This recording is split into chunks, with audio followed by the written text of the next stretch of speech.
Olá, pessoal da IJA. Sou a professora Eva Vilma aqui de novo com vocês e hoje vamos falar um pouquinho sobre história. Vamos revisar um assunto aí de vocês, o material de vocês. Certo? Está aí na página 186, é o quarto capítulo.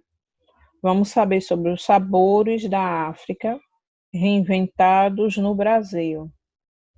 Vou passar aqui para vocês hoje um slide contendo os conteúdos do livro do material de vocês e um pequeno vídeo no final para vocês conhecerem mais um pouquinho.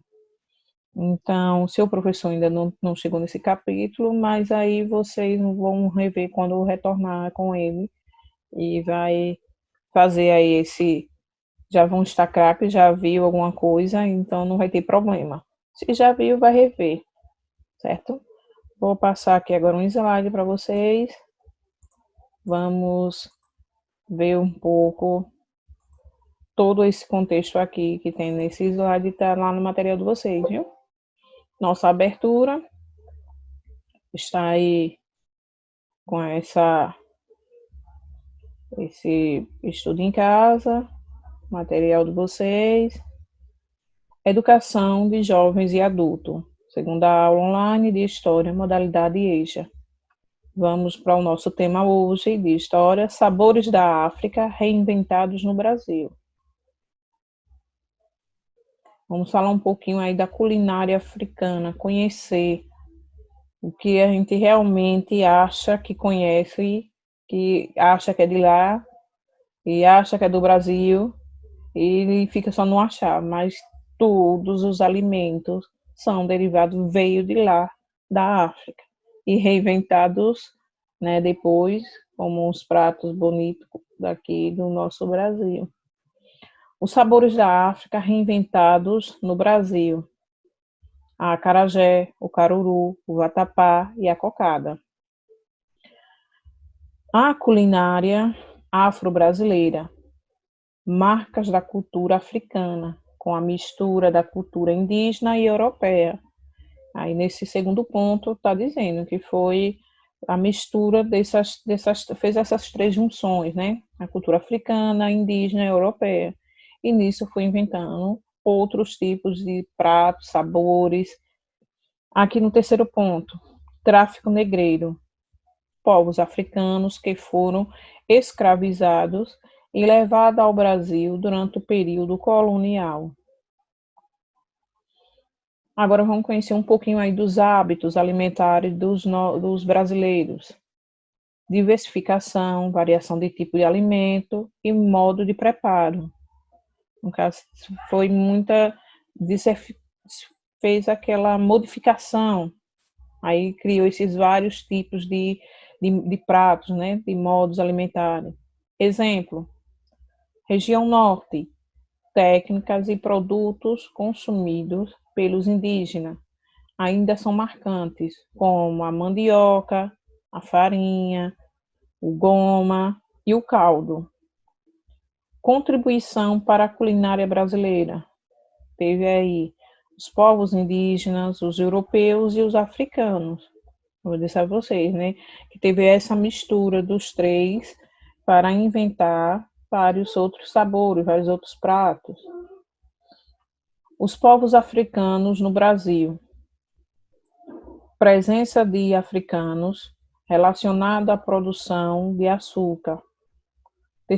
Segundo ponto, trabalho nas lavouras. E o terceiro, explorados por mais de 300 anos em quase toda a atividade econômica do Brasil, entre o século aí 16 e 15. Aí vocês viram que todos o que temos aqui, o que foi produzido, sempre veio da África. Sempre teve a exploração do povo africano. A África e os africanos. Primeiro ponto, era formada por grandes reinos, Gana, Ifem e Benin.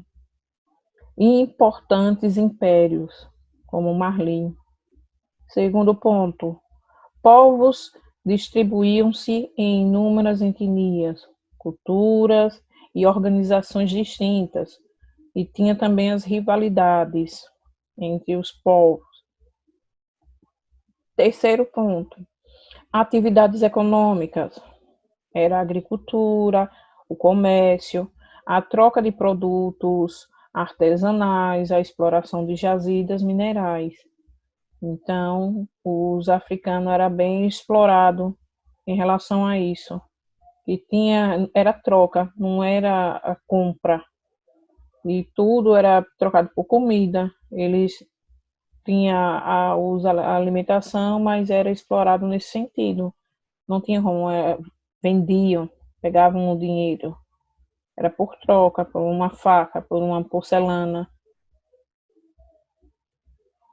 Aí no século XVI, trazido para o Brasil, os portugueses os capturavam e os vendiam como escravos.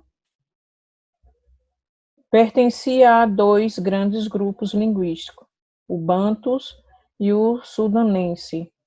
O dialeto e costumes próprios. Reinventaram tradições, mesclaram experiências e construíram saberes. Por que foram trazidos aqui para o Brasil? Temos aí 7 tópicos. Vamos saber agora por que eles foram trazidos para o Brasil. Foram a exploração da cana-de-açúcar, para trabalhar, né, nesse local. Não ocuparam o território do Brasil de imediato. A primeira retirada de recursos naturais foi o pau-brasil. Eles mataram primeiro, né, tiraram a madeira para levar.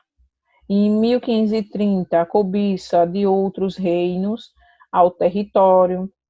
A coroa decide investir em larga escala na produção do açúcar. Exigência de larga mão de obra. Então, isso foi trazido para trabalhar mesmo, para puxar pegando pesado. Inicialmente, os indígenas escravizados também. Resistência dos indígenas, desistência da coroa, investe na mão de obra, obra escrava, gerava altos lucros para os traficantes e para a coroa portuguesa. Todos esses tópicos aqui estão lá no livro de vocês, na página 186, perdão. E agora vem o nosso desafio. Agora faça uma lista das comidas que você acabou de conhecer agora e que veio da África. No vídeo, eu vou passar daqui a pouco, no final do slide, vocês vão conhecer vários outros alimentos, comida, mais outra alimentação que veio de lá e que vocês acham que não é de lá, e sim daqui. Mas vai conhecer. E pesquisando, vocês têm muito mais a conhecer, saber. O negócio é pesquisar, não parar. Pesquisem para saber um pouquinho. Aí tem o nosso link do slide, da produção do slide e do vídeo que eu vou passar daqui a pouco para vocês fazerem o desafio. E nossa reflexão de hoje. Ninguém ignora tudo. Ninguém sabe tudo. Todos nós sabemos alguma coisa. Todos nós ignoramos alguma coisa. Por isso, aprendemos sempre. Paulo Freire. E aí, até a próxima aula. Se cuidem, usem máscara e não fiquem sem fazer os desafios. Façam. Mantenha esse vínculo aí com as aulinhas, com a atividade, certo? Tchau, galera, até a próxima aula. A comida africana reflete as tradições nativas da África, assim como as influências árabes, europeias e asiáticas. O continente africano é a segunda maior massa de terra do planeta e berço de milhares de tribos, etnias e grupos sociais. Essa diversidade reflete-se na cozinha africana, no uso de ingredientes básicos, assim como na preparação e técnicas culinárias. Elementos tradicionais da comida africana. Há diferenças significativas nas técnicas culinárias e nos hábitos de comer e beber do continente, entre as regiões norte, leste, oeste, sul e central. Porém, em quase todas as culturas africanas, a culinária usa uma combinação de frutas disponíveis localmente, grãos, vegetais, leite e carne. Em algumas partes da África, a comida tradicional tem predominância de leite, coalhada e soro de leite. Entretanto, em boa parte da África tropical, o leite de vaca é raro. Ocupa um papel importante na culinária africana, sendo a principal fonte de vitaminas e fazendo parte de vários pratos constituídos de milho, mandioca, inhame e feijão. Estes vegetais também fornecem fonte secundária de proteínas. Em geral, folhas verdes e hastes jovens são coletadas, lavadas e cortadas para preparação no vapor ou fervidas em combinação com especiarias e outros vegetais como cebola e tomate. A maioria dos vegetais mais importantes na comida africana tem origem de fora da África.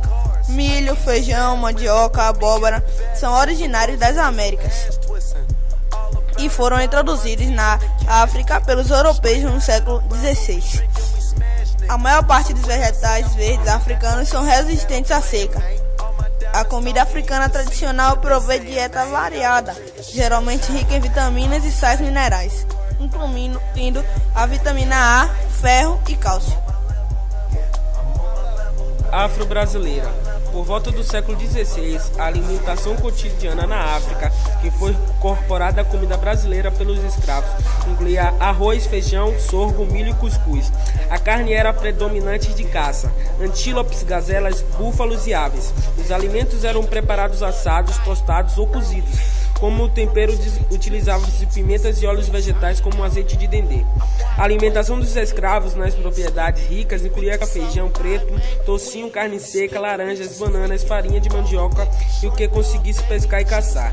E nas pobres eras de farinha, laranja e banana. Os temperos utilizados na comida eram o açafrão, o óleo de dendê e o leite de coco. O cuscuz já era conhecido na África, antes da chegada dos portugueses ao Brasil, e tem origem no norte da África, entre os berberes.